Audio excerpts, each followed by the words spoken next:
Welcome and thank you for joining today's Chief Data and Technology Summit. I'm Caitlin Halferty, Director of our IBM AI Accelerator and host of our Summit Series. 2 years ago, as the reality of COVID-19 started to set in and we knew that we couldn't safely deliver our summits in person, we, like many of you, pivoted to virtual. With the industry's longest running data series, starting with our first summit in 2014 with 30 attendees, we made a collective commitment to keep the community going strong during these most challenging times. You all have stepped up and delivered. Our community of chief data, analytics, digital, technology, finance, and information leaders is stronger than ever. We've averaged 120 data leaders per summit this year, with the overall community at well over 1,200 individuals. For this last summit of 2021, we want to do something a little bit different. We have invited the leading voices from the past 2 years back to share their reflections on topics ranging from data, AI, privacy, ethics, governance, risk, innovation, and of course, an eye toward actionable use cases that you can customize and replicate within your own organization. We'll kick off with an inspiring keynote on quantum computing and cap today's summit with the 2021 Chief Data and Chief Analytics Award winners as voted on by you in this community. I know it's been a challenging and yet rewarding year for all of us. Our AI Accelerator organization now has 20 robust data and AI solutions across metadata, privacy, master data, AI-enabled support, contracts, and more that we are delivering in partnership with many of you. And yet this year has tried us in ways unimaginable as we have all navigated work and home commitments amidst ongoing health and related challenges. As we head into the holiday season and year end, I hope you find time to reflect and rejuvenate with your friends and family. Thank you for your commitment to this community and for ensuring that the dialogue reflects the important work that we all do. Please chat in your questions and share your perspective throughout today's session. For the questions we don't get to live, we will capture and address in a follow-up blog. Again, thank you for investing your time and expertise to us today. Over to Dave Masson, our CEO of CDO Club, and I will see you at the live session. Thank you. Thank you so much for that kind introduction, Caitlin. I'm David Matheson, the founder and CEO of the CDO Club and CTO Summit.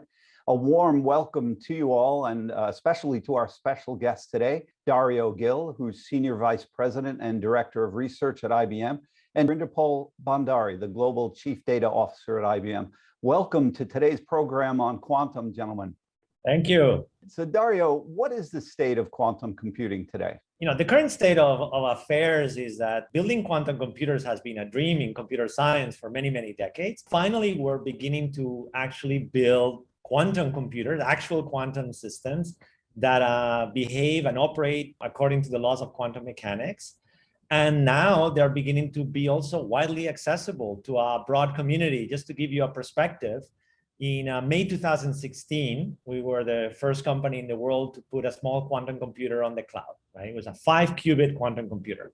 So fast forward, today we have 27 quantum computers on the cloud with a community of over 350,000 users all over the world. And any given day, we run more than 2 billion quantum circuits. Think about them as the core primitives that are executing these quantum functions inside software every single day. So the first thing I would say is that it's a new industry that is nascent, but growing very fast, that quantum computers are real, that we haven't yet crossed the path where quantum computers could do something that you couldn't replicate with very large computers, but that window where that crossover will happen is likely to occur within the next couple of years. So what we're seeing is a growing community and a growing industry with real technology and enormous excitement from venture capital, major technology players, and governments to create this next wave in information technology. Thanks, Dario. Inderpal, can you share your thoughts on the evolution of quantum computing? Yeah, no, absolutely, Dave. So I'll do it on a personal note.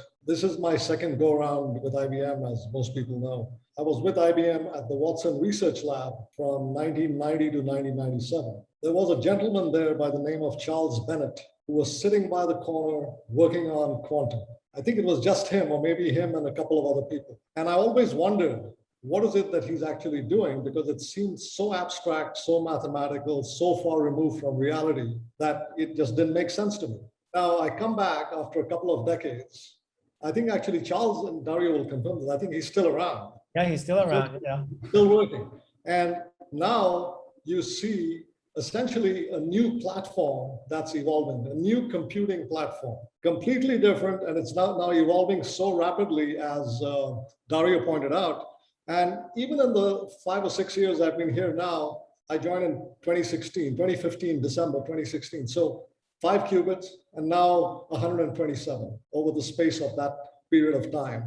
And Dario's saying in another couple of years, you'll actually be able to solve some real problems, or at least you'll have surpassed classical computing. So the evolution of this paradigm has unfolded over the last 2 decades so rapidly, and I think the pace is going to only accelerate. You heard about the scale at which we're already operating at with what Dario described. I also see that the venture funding into quantum is now, I think it's like almost $200 billion or something like that.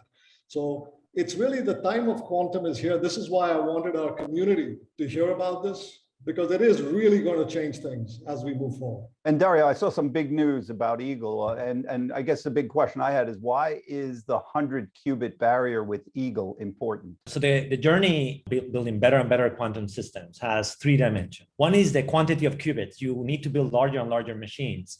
And Eagle is important is because the first time anybody has built a computer with over 100 qubits.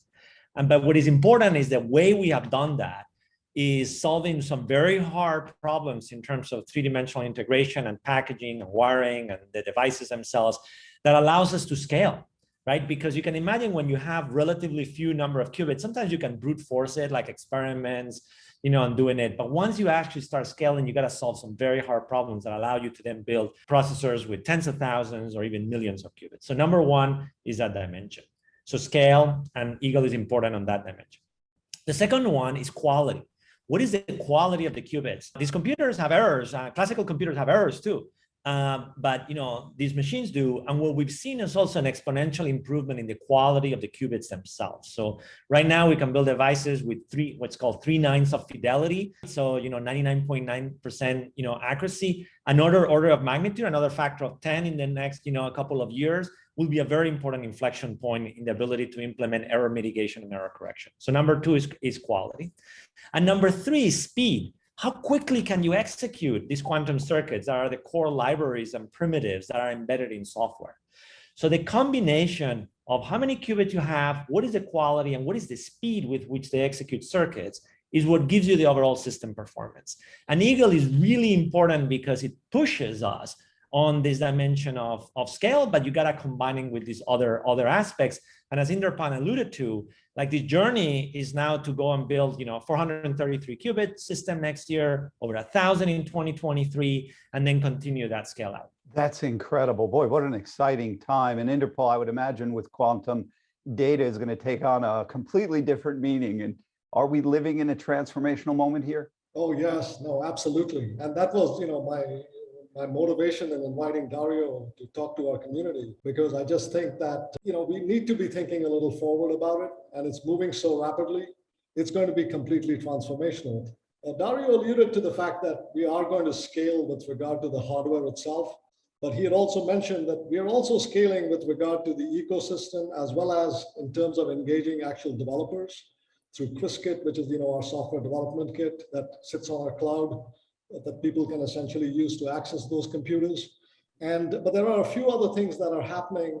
So this is going to be obviously transformational for data scientists, artificial intelligence people, because we are going to be able to solve some problems that were never possible to solve before. So I think it's going to open that up, like in the context of simulation, using AI with simulation, all that kind of stuff is going to go to a completely different level. So I think that's one aspect. The other aspect is even with developers, one of the other announcements that came out with the 127 qubit computer was quantum serverless, which I think is actually a very important announcement. That had to do with essentially allowing developers to be shielded from the complexity of the quantum hardware and to interweave classical paradigm with the quantum programming paradigm together. So essentially now somebody can use classical resources as well as quantum resources without having to worry about the complexity of the infrastructure, the hardware, and all that kind of stuff.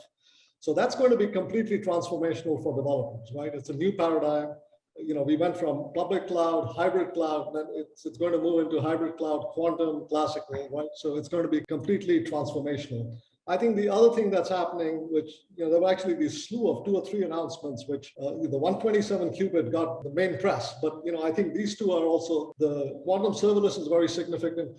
And then there was a paper or an announcement from the University of Melbourne where they had produced these quantum entangled states of up to 25 qubits and then 65 qubits, 27 qubits and then 65 qubits for a bipartite state, which basically meant that no matter which way you cut it, the particles, if you would split them into 2, the particles are always going to be entangled. And that's relevant because A, these entangled states, they capture a huge amount of computing complexity. So you're able to do much, much bigger problems. B, in terms of what Dario alluded to with regard to the accuracy and the reliability of the qubits, this goes to establish all that. In terms of if you're able to keep these entangled states and make them persistent, then, over time, that means you're on the right track with regard to computing stuff. So all just totally transformational aspects that are happening at very fast speed. Incredible. And you've built a massive community around this as well. Dario, a big question for our listeners. What kind of use cases are you seeing among clients? Yeah, let me address that, and I'll give a very brief abstract answer and then very precise on the use cases that clients are using about it. But first, for this community knows so well the power of data and data representations. And if you go and go back and you say the power of having data and represented, for example, with complex numbers or representing data instead of the real domain, in frequency domain, it gives the whole industry of information processing and signal processing, makes it happen. If you look at relational databases, the relational representation of data, boy, a whole industry in terms of databases, transaction processing, you name it. You look at a graph representation, social networks, search and graphs, et cetera, around that. So what I think is really exciting in quantum is that you can look at it too as a new representation of data, a new way to take the input that you may have in your business and map it to a totally different representation, just like it's happening in AI. And then from there, operate on that representation where the complexity is very different. So first is that intuition that every time we change representations, we create massive industries, number one. Then the second one, very specifically, there's 3 classes of areas that are very important in quantum computing. The first one was the original idea of Richard Feynman in the proposing of the idea on quantum computers, which is look around us and the way nature works. Nature obeys the laws of quantum mechanics. So if you want to be able to do things like simulate chemistry or physics or develop a new material, let's say a better battery technology or a better carbon capture membrane or a better fertilizer, there's just so many applications around this. Well, a machine that obeys the laws of quantum mechanics will be able to simulate it without the approximations we incur in classical computing. So that's going to touch the industrial sector. It's going to touch, so you see automotive companies like Daimler, you see energy sector companies like Exxon, you see, aerospace, like Boeing working with us, right? So that's one class. You see a second area, which is data that has structure in it. So this is, for example, important of a new field that is happening around, quantum machine learning, which is emerging. It is important in areas like problems like factoring that have implications for security and cryptography and cybersecurity. So that's why you see a huge number of financial services companies, companies like JP Morgan Chase and, and Barclays and Goldman Sachs and Mitsuho Bank and many ones who work with us. So those are the second sector that we see, industrial sector and financial companies, each for different problems coming into bear. And then there'll be a third category where we may not see exponential speedups, but still speedups that are important for problems that have to do with optimization and even things like search. So those are the 2 categories, the few categories that I think are the most exciting in quantum. Very exciting stuff. Well, congratulations to you and the team. And thank you so much for joining and sharing your thoughts with us today. And up next, I am thrilled to continue this conversation with speakers from previous IBM CDO, CTO Summits, and also to announce the winners of the CDO Club Chief Data Officer of the Year and Chief Analytics Officer of the Year awards. So be sure to stick around till the end so you can congratulate your peers on their hard work. Thanks and see you on the panel.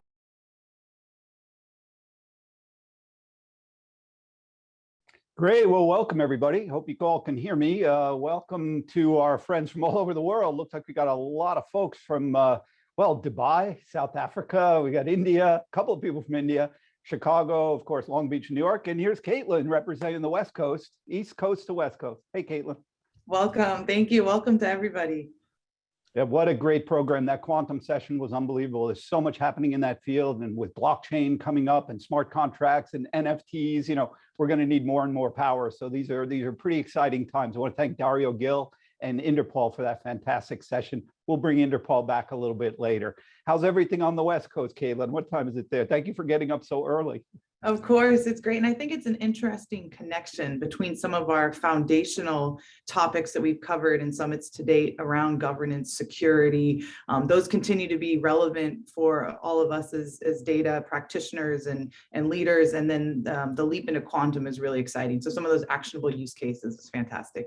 Absolutely. That was at the very end. And if you missed it, we will have the replay available right after this call. I want to thank everybody for contributing in chat. Feel free to send some questions in there. Thanks for Fani over at Stanley Black & Decker. Looks like they're planning on using some quantum soon.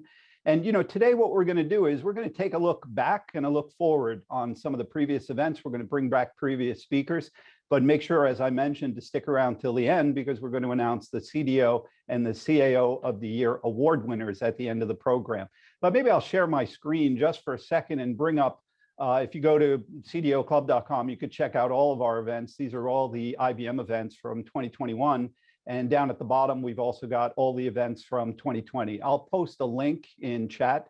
All of these events have the on-demand versions. So if you just click through the link, you can see the on-demand versions for each of these. But we're really excited for the first guest.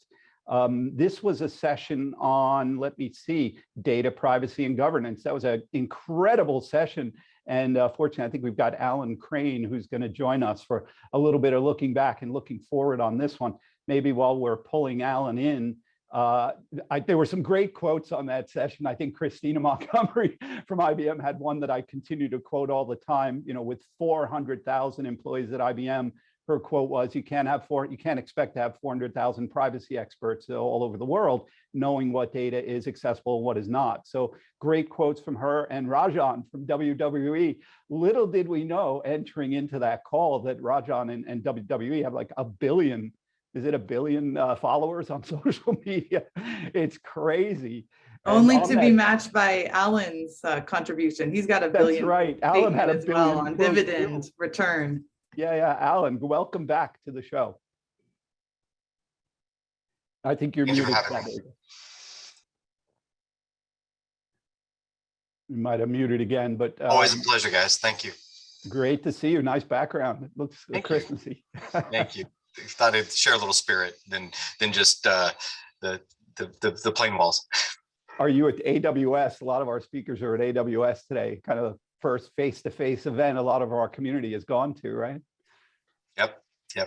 Very good. Well, you had a great session on that one on data privacy and governance. And I think there were some quotes you had, especially giving dividends back, because I think your quote was because people were no longer driving as much, right? Yeah. I mean, that was a year ago, and here we are. I think we all thought we'd be out of COVID, a year later than that was even going on. And the company had decided to give back, I think in total around $1.2 billion back to our membership in the terms of dividends, because, as we are, and I think this is a trend in insurance and in other types of technology, is certainly in advertising, is that it's not just about modeling anymore. It's about looking at behavior and letting that behavior guide the product, and really being much more customer centric in terms of, and making the product fit the customer as opposed to the customer fitting the product. Absolutely. Great points. Yep. Well, thank you so much, Alan. And, looking forward, I mean, there's so much happening right now with the variants, and the challenges of data privacy continue. And I think we're going to see more regulations around AI as well. So I think looking forward, this is going to be an interesting year, this coming year. Yeah, indeed. AI is only going to become more pervasive. We're seeing it in terms of our claims space, where we're using AI to do image recognition around damage to homes after storms, and do that before and after comparison so that we can quickly process those claims. We're looking at AI from the standpoint of helping to route the right kind of caller to the right kind of person that's handling that call. We're looking at AI from a lot of different angles. And so even in the older, maybe not as cool, industries like insurance, we're starting to see it become a lot more pervasive. That's fantastic. Anything to add, Caitlin, or maybe we should go ahead. Last thing I would say is, Alan, I know we've worked together for several years now, and the thing I appreciate about the work that you do is it's always grounded in metrics and impact to the business. So some of those examples that you mentioned, I'll be really curious to see what you find as you proceed forward with those use cases. Well, just as an example, we have the ability to issue a check to somebody based on the damage to their home before they can even submit the claim for it, right? So that's a game changer in the insurance space. And so it's now our process needs to catch up to the technology in terms of our execution, to be able to conform to that, because we literally can have our models being run within hours of the storm passing. And so that's how exciting this space is, because now the technology is really just limited by literally how long it takes that storm to clear, and then our own processes to connect back to the customer. That's fantastic. So I think it gets back to, I think our prior CDO of the Year award really talked about value. And I think that's what everything, to your point about measurement, everything has to anchor back to value. Absolutely. Great That's point. fantastic. I would say trust too. I mean, these days, trusted data absolutely. is extremely important. I'm glad to see Eileen here, who is at the Department of the U.S. Air Force. And boy, you really need trusted data for that sector. So thanks so much, Alan. I see Alan, we'll see you at the end to congratulate the winners. And by the way, Alan's an AVP, but in my opinion, he's a CDO. You're a C-suite, you speak and talk and you act just like a CDO. And I'm hoping that's the next step for you, Alan. We'll hope to make that happen. Congratulations on everything. Thank you, Dave. You bet.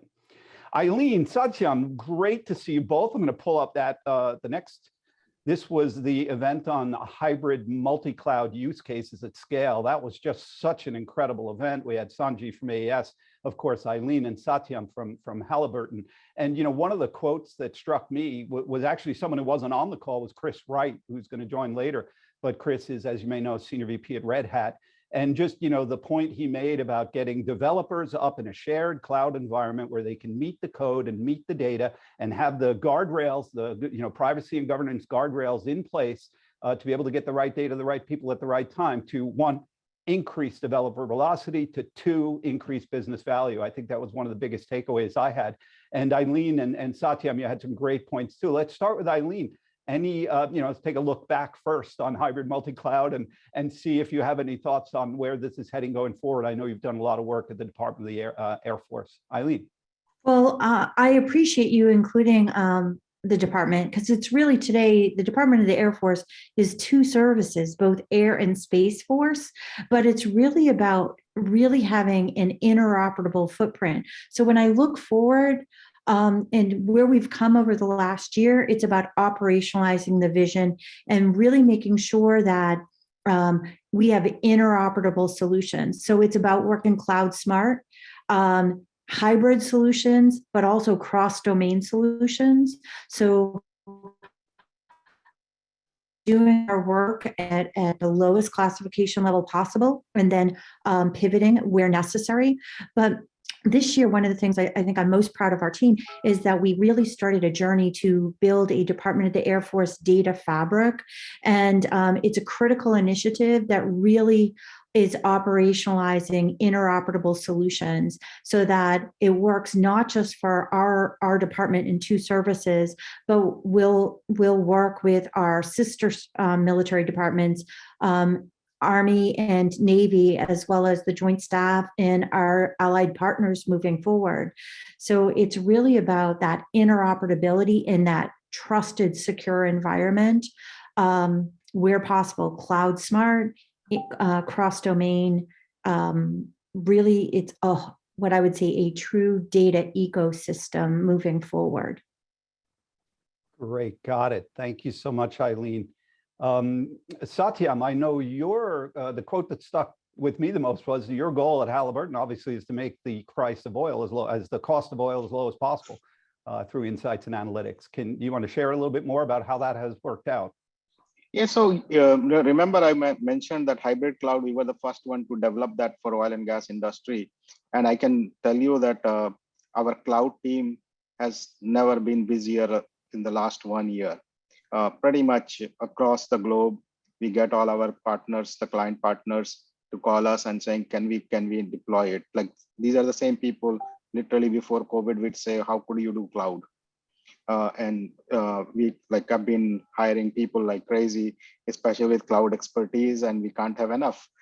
so we have to start more training in the cloud space, especially hybrid cloud. And while people can understand basics of cloud, but I think actual deployment becomes interesting and challenging depending on the domain we are talking about. And I think Elaine just mentioned about integration across the our workflows, and that becomes very important for oil and gas industry to reduce that cost, right? You can't take exploration, drilling, and other things separately. And especially if you see the Scotland meeting, the COP, and last week, or actually today it's running, WPC, World Petroleum Congress running today. The discussion is about energy transition. So in this landscape, complex landscape of energy transition, it is imperative that you reduce the cost to operate. And the only way you can do it by data-driven innovation. And for that, you need hybrid cloud solutions. Definitely. Well, thank you, Satyam. And I guess the challenge in hiring people never went away, but it's back in a big way now. We had a little bit of a break in the beginning of COVID where there were more people than jobs again, but now we're at a situation where there's more jobs than people, and the talent, especially in data and in cloud, experienced people is really challenging. So best of luck to you both, and we'll hope to see you on a little bit later as we congratulate the winners. Next up, thank you both. Thanks, Eileen. Thanks, Satyam. And next up, we've got Danielle Kropp. Now, when Danielle joined us last time, she was, as many of you know, Danielle was Chief Data Officer at American Express for I think about 10 years. And let me pull up that one, see who else was on that call. We had some great speakers. We had let me share my screen. Hang on. Welcome, Danielle. Hi, Danielle. How are you doing? Great. Not sure if you remember way back to the beginning of the year, but we're in 2021 now. So those were our 2020 events. And now we're in 2021, and we had the president of Panasonic, we had Fazal, we had Santosh from GE Gas and Power. And Danielle, you were at American Express those days, and congratulations on your move over to Albertsons. A great move. Yeah, it's been a lot of fun, a big challenge, but a lot of fun. Sure. And looking back on that session, I mean, that was an interesting one because, we did one in the beginning of 2020, and we tried to do the same in 2021. These were challenging times and continue to be. Wondering how your move to Albertsons has gone, some new challenges for you, and tell us a little bit about the team and your direction this year. Yeah, I mean, it's been great. I think that, I was very deliberate in my change as a member of the Great Resignation. I wanted to move to a different vertical and apply my skills in a different way and be able to build a world-class team in retail around data. And so that is the journey that we are on right now. And we've been very successful so far, and I'm really looking forward to being able to build some groundbreaking personalization capabilities for customers across omni-channel, which is really an exciting opportunity with the amount of data and customers we have in retail. So really excited to be building that for the future. One of the things I love about Chief Digital, Chief Data, Chief Analytics is how easily it is to transfer from sector to sector and how critical those skills are. And sometimes retail, CPG, that person may not in the past have been able to easily transition over to pharmaceutical or other sectors, but it seems those transitions are really easy. And it's clear that CEOs want these valuable, seasoned executives who can get the job done and hit the ground running. Has it been relatively easy for you to hit the ground running at Albertsons? It has been actually, I think surprisingly more than I would have thought before the transition. I do think, to your point, David, the skills and capabilities are very transferable. Data is data is data, right? And so I think, but once you learn the context of the business, which I still have a lot to learn, right? And that's great, and I love that. You can apply the same skills and capabilities just to a different line of, just different vertical. Managing data as an asset is the same thing in financial services as it is in retail, as it is in any other sector. So it's been really rewarding and a lot easier than I think I thought it was going to be at the beginning. Although we still have to build a lot. So there's still a lot to do, don't get me wrong. But it's been, I was quite surprised at how transferable all of my experience was across verticals. I'll jump in, Danielle, and just say, we're such a fan and saw all the impact and results you drove at Amex. So I'll be curious to see the use cases you prioritize as you look ahead to next year, knowing that you'll have, many to choose from, as you mentioned. It's as usual, it's all about growth. Yeah, great point. Great point. Thanks, Danielle. And by the way, we're working on a confidential search right now for a chief data officer for major New York City financial services and media firm. And, two of those buckets that we pulled were from financial services and media. But the third bucket was most interesting, and that was what they're terming the streaming companies, right? Everybody wants the talent from Pandora and Spotify and Hulu and Disney Plus and Peacock and Amazon Prime. Those people are kind of hard to get out, but they're also the folks that are in the front lines of doing a lot of this work. And it's amazing to see how not only transferable the skills are, but how valuable those skills are from a different sector into a new sector. It's amazing. So kudos to you, and advice to all the CDOs who are out there. Your skills are transferable if you are looking to get to a new sector. The best example I can think of was Linda Avery, right? Linda Avery was at Morgan Stanley. She was at, the Federal Reserve Bank of New York, and made that switch a couple of years ago over to Verizon from financial services to telco, and is doing fantastic. So, this is the time. This is a great time to stretch your abilities and skills. So kudos to you, Danielle. Thanks for everything. Yeah, thank you. You bet. All right, next up, we've got the episode from April of this year. That was on CDOs and CTOs leading during turbulent times. Let me pull that one up. That was a great session. We had Becky Wanta. Becky used to be the global CTO at PepsiCo. I mentioned Chris Wright. He'll be on the call later. Chris was on the call. Fani, I think Fani at that time, yeah, there he is. He's at Bose, but now he's over at Stanley Black & Decker, which is awesome. And Sol Rashidi, who will also join us a little bit later. But Fani, that was a great call. I mean, that was, turbulent times again. This was about April, and you made a move. How was your transition from Bose over to SPD?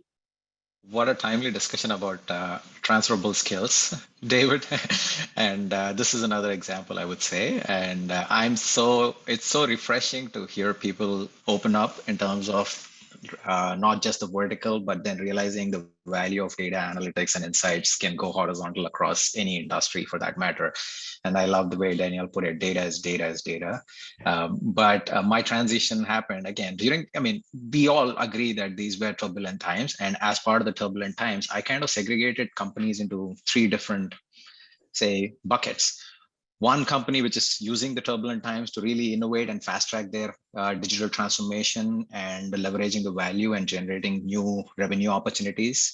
The other side is the other extreme, who are much more pessimistic and scared and maybe fallen apart in some places.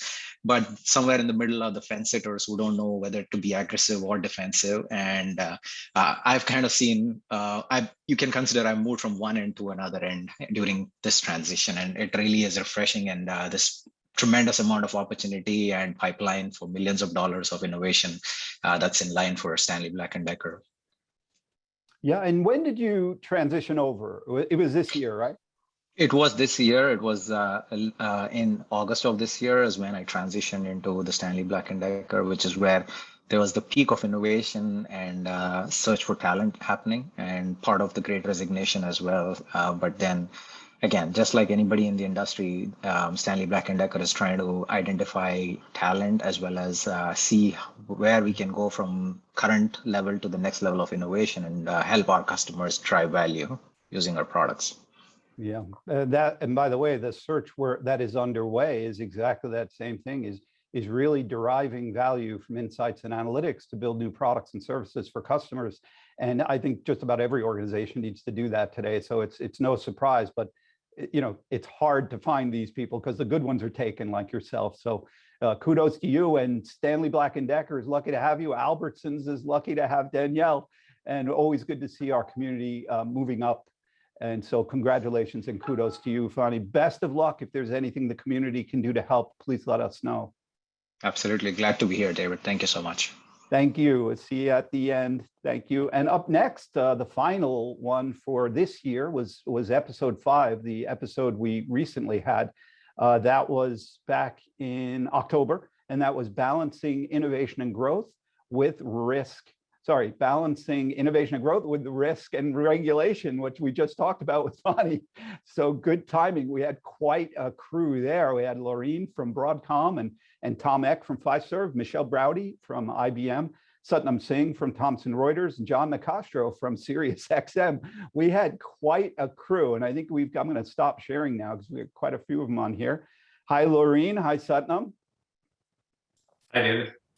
Great to see you both again. Oh, we got John too. Well, ladies first, let's start with Laureen. Laureen, that was talk about timing, right? I mean, we're doing the same thing. The big question we were all asking is on that spectrum of innovation and growth on the one hand and risk and regulation on the other, where are companies sitting now and how do you expect that to change over the year?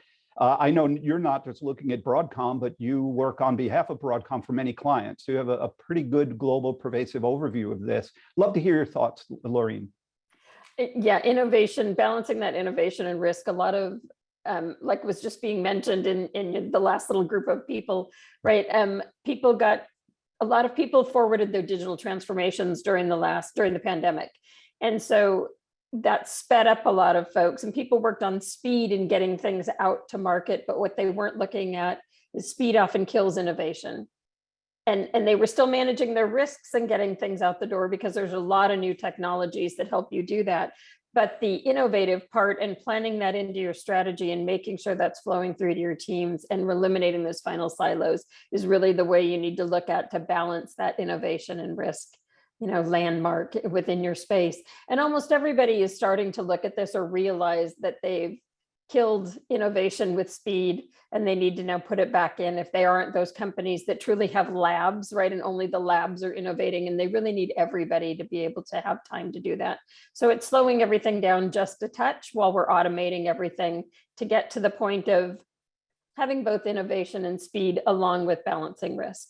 Right. And it's such a challenge with people working remotely. You've got to I know I'm lucky, I've got employees who are 24/7, but you've got to be able to rest. You've got, especially developers and coders and programmers, you've got to give them time to meditate and to think. And I think with a jam-packed day and sometimes the challenges of working from home, you can't always regulate your employees, but it's so important to keep your mind clear when you're thinking about new products. And we kind of overlook that these days. Everybody's on 24/7, right? Mm-hmm.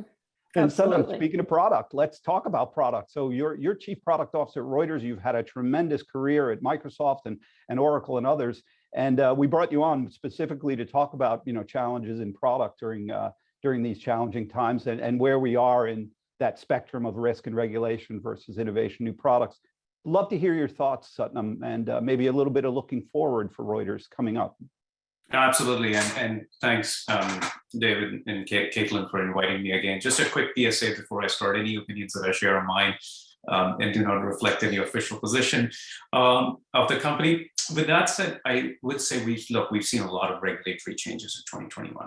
I don't believe the pace of regulatory changes will slow down. Rather, I'm of the opinion that we're going to see a heightened interest from regimes around the world, right? I mean, you look at Indonesia, they're planning an electronic transaction tax.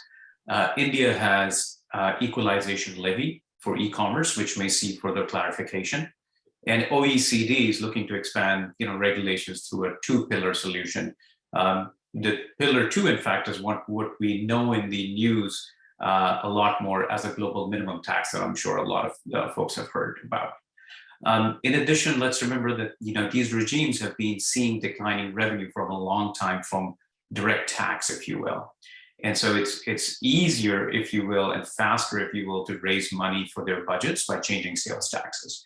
Now, one would think that with all these regulations, the opportunities for innovation actually slow down.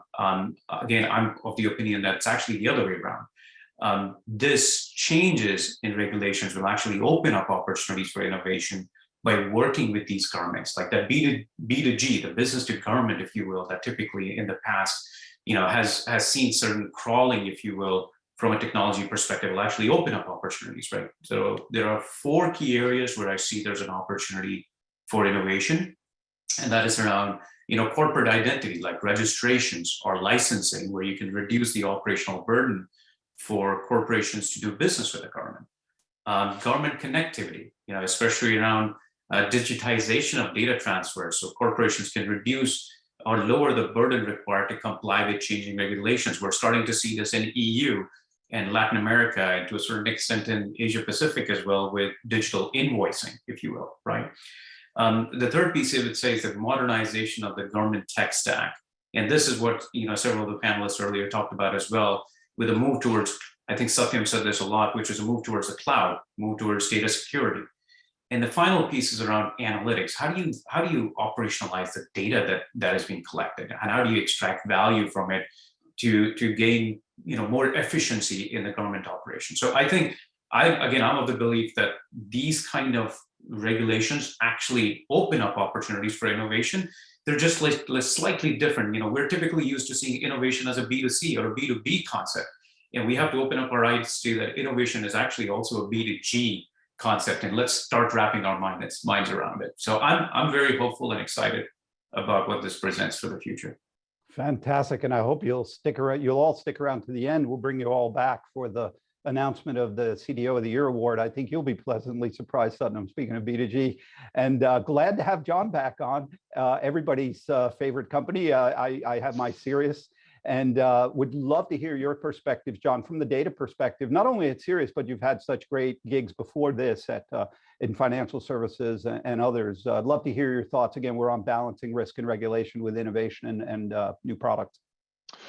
Yeah, thanks, David, and thanks for bringing us back. Looking forward to the event. I think an empathetic year and the observation is that consumer behavior shifts these last 2 years, right, have had important implications for every industry. And I think for us, stickiness, loyalty are going to be heavily dependent on how well we're prepared to follow consumers as they change their journeys, and how well we can adapt to engage and communicate, right, as these shifts take place. So, from a data and analytics perspective, going into 2022, I think an area where the CDO role can add strategic value is to help the business evolve into this culture of experimentation.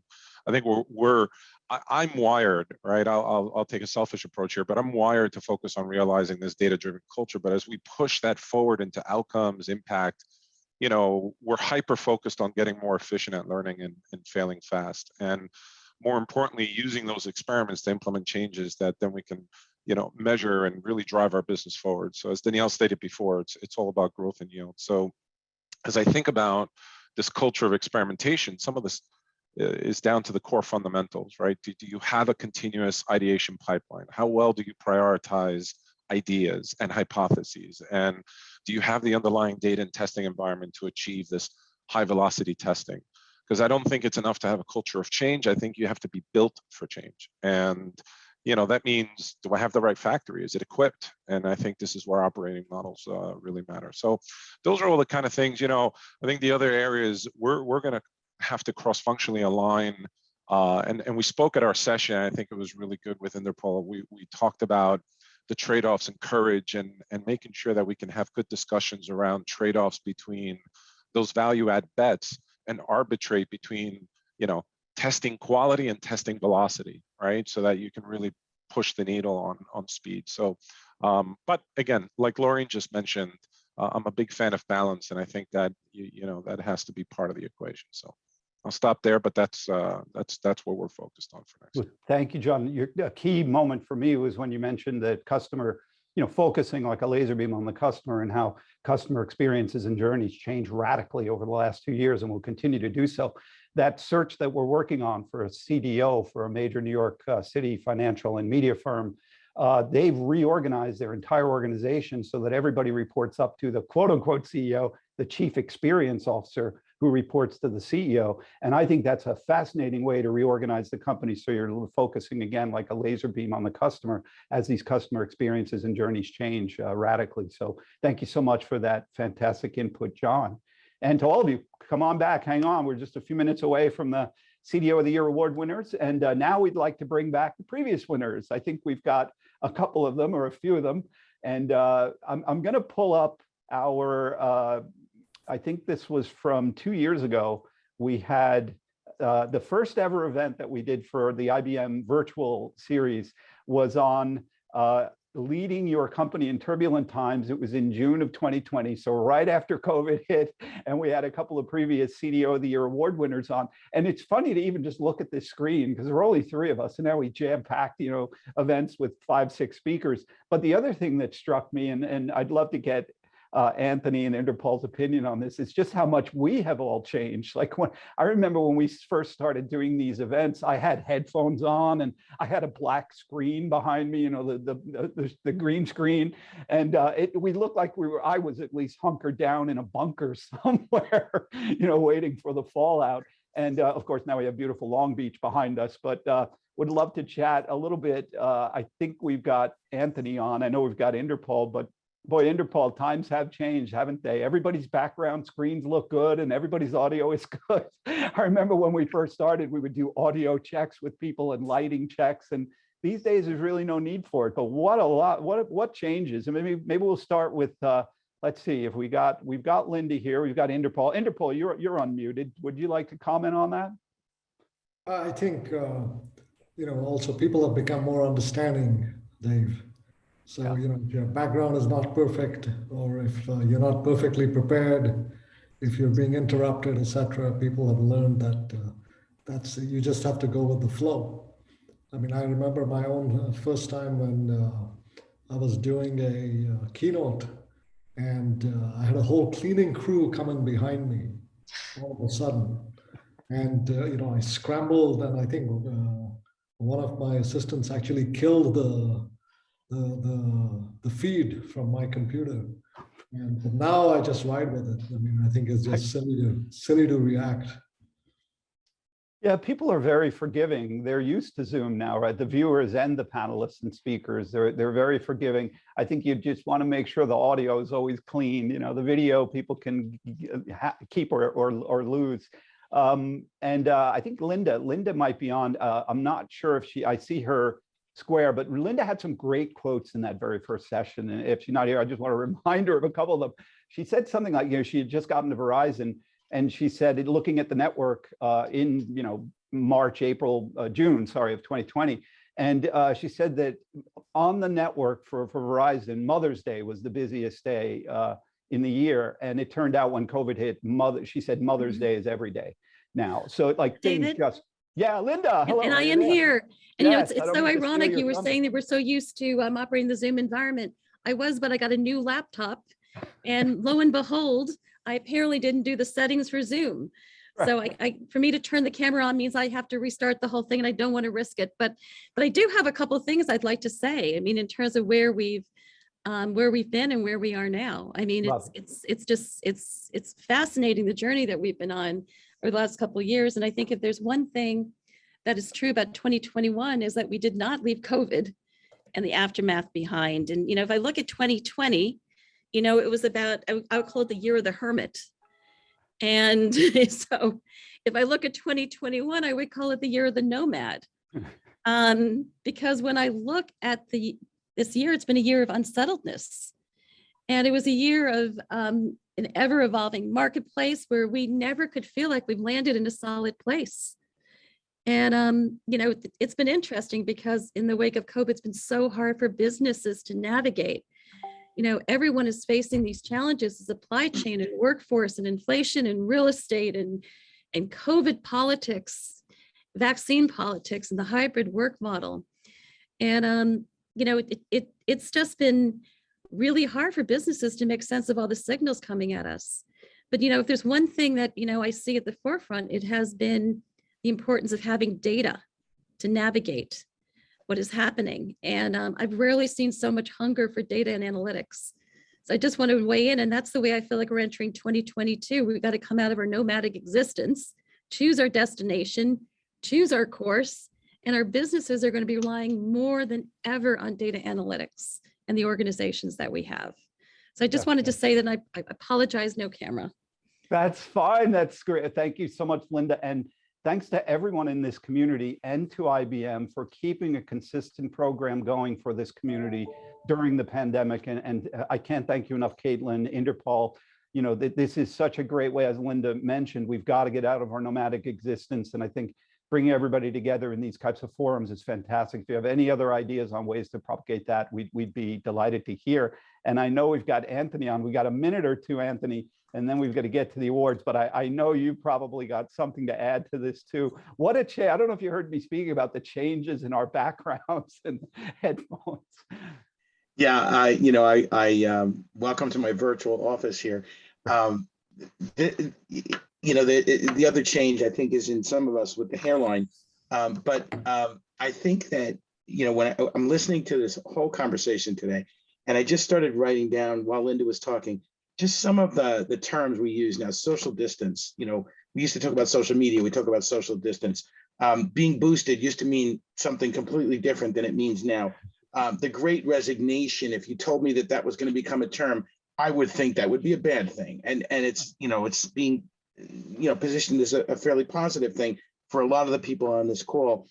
Quantum serverless. I think if you said that phrase to someone 6 months ago, they would have said, huh?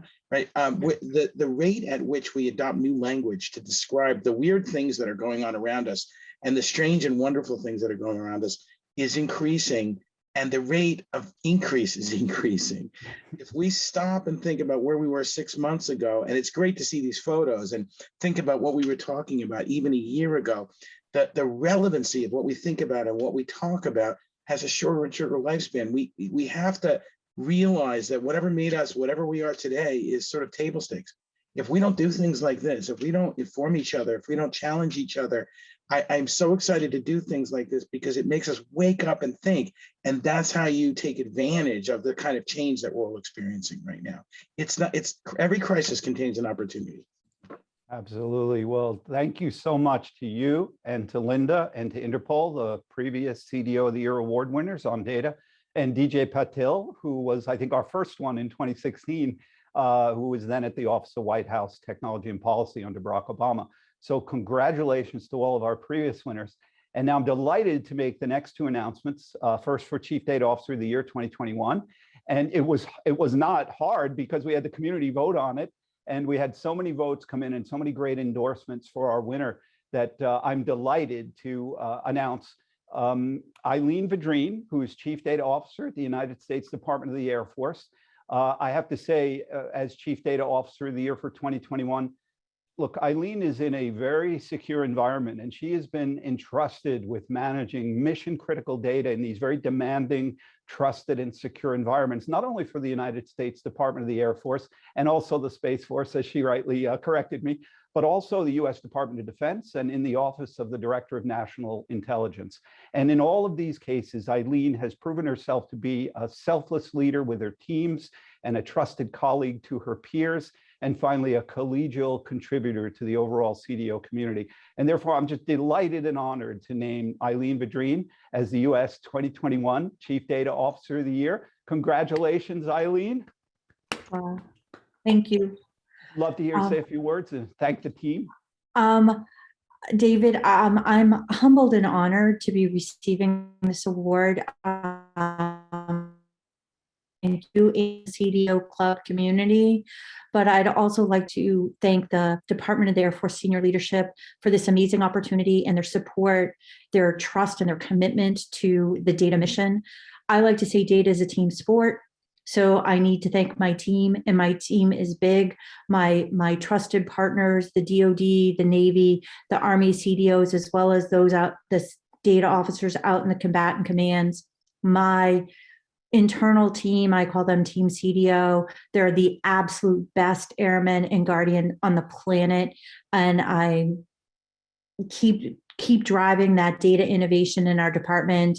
They make me a better leader every single day. To our airmen and guardian that continue every day to reach out and bring what I would say enterprise challenges forward to help us really tackle them as a community, that driving that culture change, which is critical in this environment. And I absolutely have to thank my family, my husband, Kent, and my two children, Kate and Matt, I would not be here today if they absolutely did not support my leadership journey. It's a true honor, and I'm absolutely humbled and grateful, but it's really about the team. Data is a team sport, and I'm just grateful to have such an amazing team around me, because together the art of the possible is infinite. Well, if data is a team sport, you're an all-star. You deserve to be in the Hall of Fame. I just want to congratulate you again, and everybody give Eileen a big round of applause. Congratulations, Eileen. All right, next up, this is the first time ever we've done Chief Analytics Officer of the Year award. And again, we went to the community to vote for this. And I'm just delighted to announce someone who many of you know and has been in a number of different fields, Sol Rashidi. Sol is Senior Vice President, Global Data and Analytics, and Chief Analytics Officer at the Estee Lauder's company. And I have to say, so many people voted for Sol and also gave recommendations just off the cuff. Some of you on this call, and Sol has been through a number of companies that are really challenged during these times. And that's why I'm just thrilled and honored to recognize Sol as the first ever US Chief Analytics Officer of the Year. She's got experience in these diverse and challenging sectors such as media and entertainment, CPG, travel and hospitality when she was at Royal Caribbean, fintech, life sciences and pharma when she was at Merck, manufacturing, and even supply chain. Not only that, Sol has filed 21 patents. She's issued 8. And she's just such a strong, capable, trusted, and strategic leader, and a valuable team member to her C-suite, her staff, and of course, the wider community of her C-suite peers in data and analytics.